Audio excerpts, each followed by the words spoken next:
Dari apa kan tanggal 18. Bang, jangan maju bang.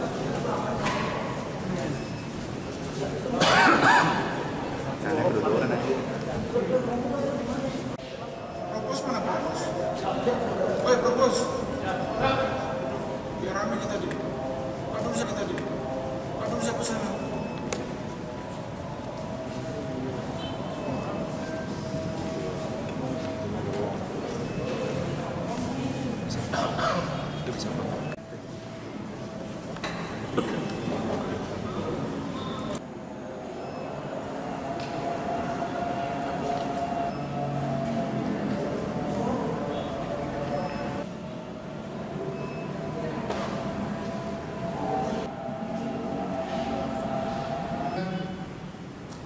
Penyidik melakukan gelar perkara untuk menentukan ada tidaknya peristiwa pidana.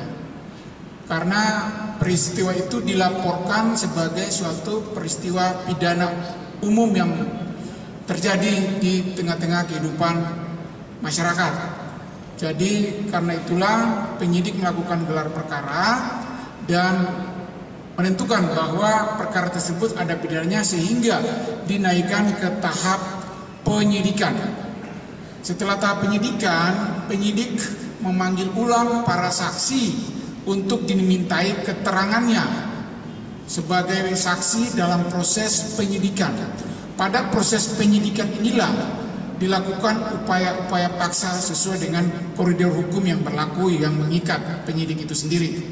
Jadi atas peristiwa itu, penyidik mengenakan pasal 351 ayat 1 dan atau pasal 351 ayat 2 Undang-Undang Nomor 1 tahun 1946 tentang hukum pidana. Ancaman pidananya di atas 5 tahun penjara. Barang bukti yang disita oleh penyidik antara lain yang pertama adalah kursi, patung, mesin EDC dan juga loyang. Serta perkara tersebut sudah digelarkan, dinaikkan sebagai tersangka dan sudah di BAP sebagai tersangka, dan pada hari ini kita melakukan penahanan terhadap saudara tersangka GSH.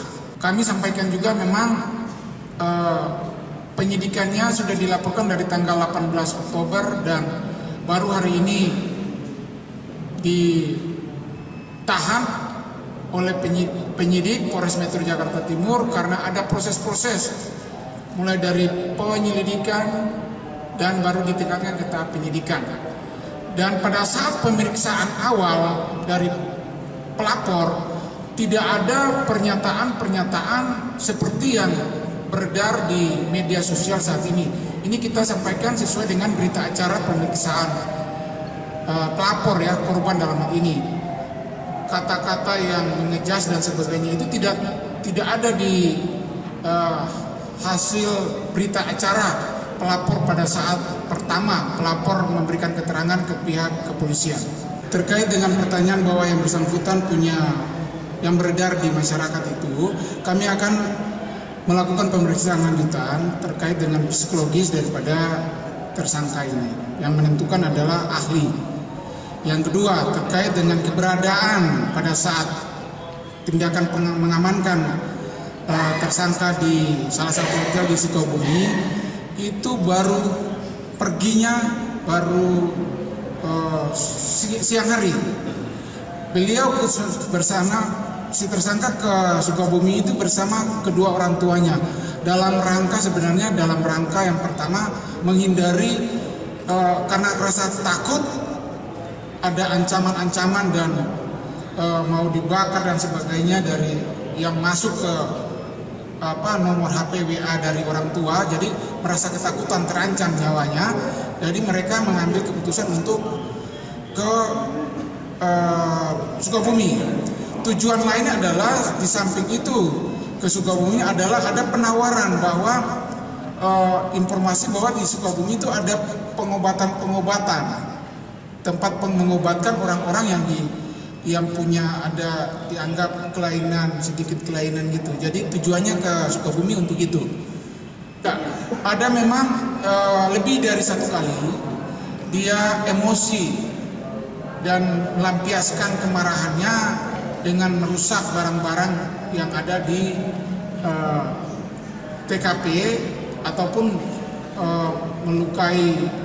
Kalau ada karyawan di situ yang berhadapan dengan dia bisa juga terkena emosinya yang bersangkutan. Kalau kita katakan bahwa dari penyidikan itu kan akan dikeluarkan SP2 HP-nya. Nah, ya. Polres Jakarta Timur sudah berapa kali mengeluarkan SP2 HP karena dari pengakuan si korban dia belum pernah mendapatkan surat apapun dari Polres ini, sehingga kasusnya dipikirnya mandek gitu loh, Pak. Ya. Dan terkesan bahwa kasus ini begitu viral kok bisa ketangkap gitu loh, Pak. Jadi terkesan dipaksakan ataupun sebagai ya gimana kalau kita katakan bahwa polisi itu bekerja kalau begitu viral baru dapat, begitu viral baru dapat lah. Itu bagaimana, Pak? Pada intinya bahwa penyidik itu sudah mulai bekerja dari awal bulan November dan dilakukan pemeriksaan terhadap para saksi, ya. Dan kan ada tahapan-tahapan, ada SOP yang harus dilakukan oleh penyidik. SOP dalam tahap penyelidikan itu apa? Tahap penyidikan itu apa? Itu kan harus dilalui. Ya, harus dilalui karena laporannya ke kita bukan karena kasus viral, laporannya seperti pidana umum biasa. Jadi karena laporan ke kita itu pidana umum biasa, maka tindakan penyidik adalah melakukan langkah-langkah sesuai yang diatur SOP di dalam SOP, yaitu Perkap nomor 6 tahun 2019 dan Perkabah Reskrim nomor 1 tahun 2022. Kita tidak bisa loncat. Ya, itu sudah berjalan sudah sebulan lebih baru viral. Nah, kami juga tambahkan pada saat pemeriksaan awal juga dari penyidik tidak ada disampaikan oleh si korban terkait dengan video ataupun terkait dengan foto-foto. Itu tidak disampaikan oleh pelapor kepada penyidik. Itu dari awal. Nah, penyidik tahu viral ini baru oh ini ternyata ada video, kenapa dia tidak mau sampaikan kepada kami? Itu. Saya hilaf. Hilaf. Ya, kamu merasa menyesal? Ya. Terus apa yang jadi alasan kenapa nyuruh Mbak Dwi Ayu ini untuk ngantar makanan ke rumah? Ke kamarmu, iya. Apa nggak jalan sendiri? Padahal itu kan bukan job desk-nya dia sebagai kasir karyawan. Mau komen? Kenapa? Gak mau komen. Oh, nggak mau komen. Bang, bener Bang, merasa kebal hukum Bang? Bang, kok jelas berkali-kali Bang? Bang, korbannya ada berapa Bang George? Ya katanya selain korban Dwi Ayu ini juga ada korban lain yang sudah. Hotelnya berapa dua Bang, bintang 4. Lewat tangga aja yuk. Udah ya. Siap.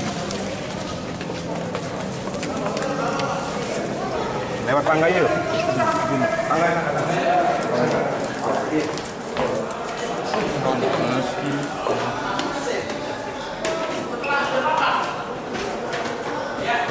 Bang, per hari hotel berapa Bang?